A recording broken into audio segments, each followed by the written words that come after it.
What's up, guys? Today I'm going to be teaching you how to install new rear shocks on the 4th Gen 4Runner. Really simple, 2 bolts.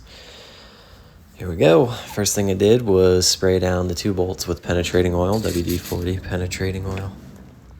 I grabbed this, clamped it on there pretty tight just to hold that nut, that bottom nut from spinning so you can get that top nut loose.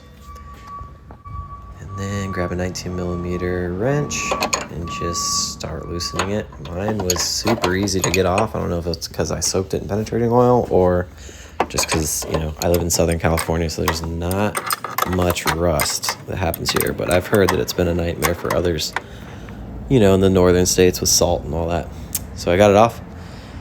And then I grabbed an impact, threw it on that bottom nut, loosened it up. And then what I did was I jacked up the other side of the vehicle, so this, in this case, passenger side, right on the axle to kind of stretch out the shock. Gives you more room to when you're pulling it out. And then I kind of just pried it off like that. Couldn't really get it, so then I reached up. I couldn't film this, but I compressed the shock just by hand, just pulling down.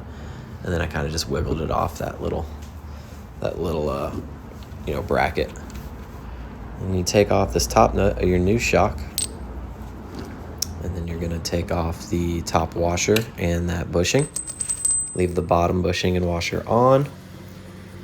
You know, pull it through there, get it on that bottom bracket, and then get your bottom bolt back on there. And I loosely tightened it on the with the impact, not all the way. I didn't hold it down, just till it, you know, just till it was butt up with it. Because later on you're gonna have to torque that down to spec. And then what I did was I compressed this, the top of it, pressed down, couldn't really film it, so turned it off and compressed it with both hands, guided it through that hole. And you put that bottom bushing on, and then that top washer. And what you want to do is start the top bolt by hand, get it down as much as you can. And you'll grab your 19mm wrench.